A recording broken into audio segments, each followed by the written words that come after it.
Hello guys, now we are going to start with one more numerical example for calculate AVF, RIF and ROF for the circuit shown. Now if you see the circuit, this is a two stage amplifier. दो अलग अलग BJT दिए हुए हैं. देख के ही आधे लोग तो इसको ऑप्शन में छोड़ने वाले हैं. ये टाइप का क्वेश्चन एक बार एग्ज़ाम में आया है, बट वो एग्ज़ाम्पल काफ़ी इजी है, इतना टफ़ नहीं है. अपने को देख के खाली टफ़ लग रहा है. एक बार हम एनालिसिस करते हैं. मुझे पता है यहाँ पे हम मिनिमम 6 मार्क्स तो ले ही सकते हैं. ठीक है, अगर पूरा क्वेश्चन करेंगे तो हम 10 अचीव करेंगे. ओके, तो सबसे पहले टोपोलॉजी आइडेंटिफाई करना है. इनपुट और आउटपुट के बीच में कौन सा कनेक्शन है. ओके, तो सर्किट देख के कुछ समझ में आ रहा है. कौन सा एलिमेंट फीडबैक एलिमेंट है यहाँ पे 39K and 500 ohm. There are two feedback element. Okay, so here 39K and 500 ohm forms a feedback network, and 39K is a resistor which forms a feedback resistor.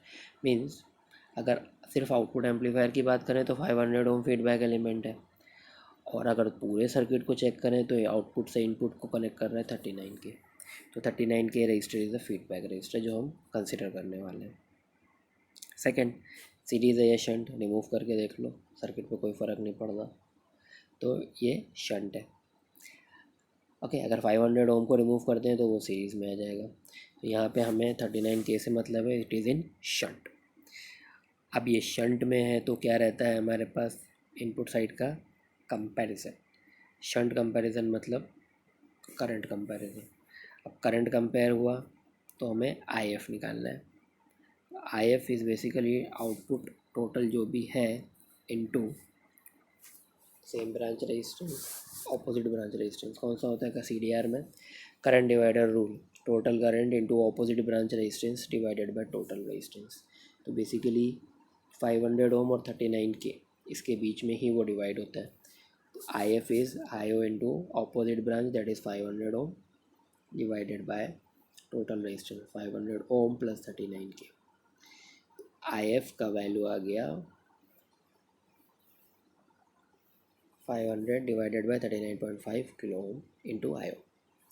तो current sample हो रहा है क्योंकि ये current के terms में है. तो आउटपुट पे करंट है और इनपुट पे भी करंट है. ओके, तो ये करंट एम्पलीफायर हो गया. और टोपोलॉजी क्या बनेगा, यहाँ पे आउटपुट पे करंट है और इनपुट पे शंट है. तो it is a current shunt feedback. Beta का value by comparison IF is equal to beta into IO. Current shunt feedback is a topology in current amplifier, basic amplifier. Now it's time to draw the equivalent circuit. Input के लिए क्या करना है, output check करना है. Output पे current sample हो रहा है तो करंट को ज़ीरो करेंगे. आउटपुट को ज़ीरो किया तो पूरा सर्किट ओपन हो जाएगा, सिर्फ इनपुट साइड का सर्किट आएगा. लोडिंग पूरा सीरीज़ में लेना है. तो this is the required equivalent. Then to draw the output equivalent we need to check the input side पे करंट है तो वोल्टेज को ज़ीरो करेंगे. इनपुट वोल्टेज को ज़ीरो किया तो शॉर्ट हो जाएगा. तो अपने को मिलेगा क्या, 500 ohm in parallel with 39K. Okay, now connect both the circuits together. Equivalent circuit, input का इनपुट के साथ, आउटपुट का आउटपुट के साथ. एज इट इज़ ड्रॉ कर दिया है. तो जो आउटपुट है वो सेकंड ट्रांजिस्टर के साथ जाएगा, जो इनपुट है वो फर्स्ट ट्रांजिस्टर के साथ. बाकी जो उनके बीच में था वो एज इट इज़ आएगा. Okay, now replace BJT by its equivalent model and then calculate the gain of basic amplifier. Basic amplifier is current amplifier means output current और इनपुट करंट. सो मुझे करंट सोर्स चाहिए input side पे, connect कर दिया 1K को shunt में लगा के. Okay, now IO by IS is AI that can be solved by using current division. Outermost current is IO. IO से nearmost current is IB. तो IO by IB2. IB2 से next current is IB1. So IB2 by IB1. और IB1 से पहले वाला current है IS. तीन अलग अलग फैक्टर हैं, तीनों को अलग अलग सॉल्व करेंगे. IO by IB2 I'm having IO is equal to minus HFE into IB2. So IO by IB2 is minus HFE. Then IB2 और IB1 का क्या रिलेशन है? IB2 is the current and HFE IB1 is the total current. So by using current divider rule, IB2 is equal to HFE IB1 into opposite branch resistance, that is 5 kilo ohm, divided by total resistance 5k plus ZA. So that value is minus 8.595. Then we have IB1 और IS, तो उसके लिए मुझे ZN चाहिए.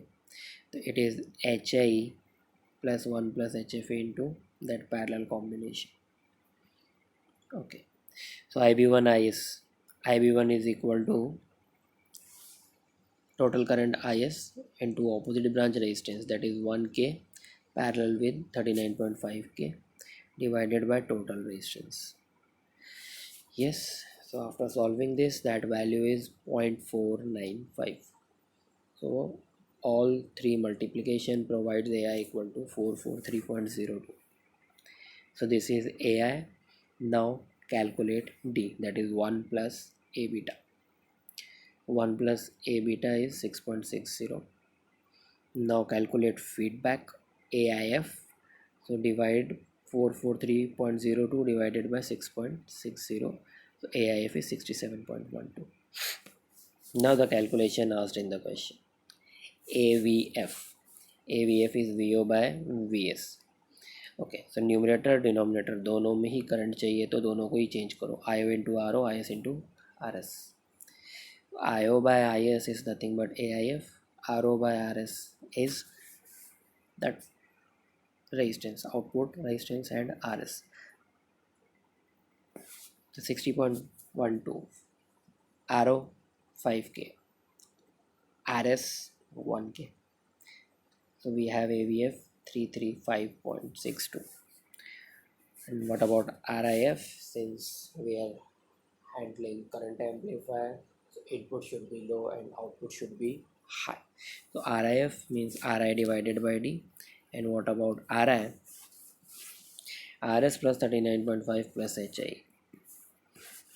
That value divided by D, so 299.28 ohm.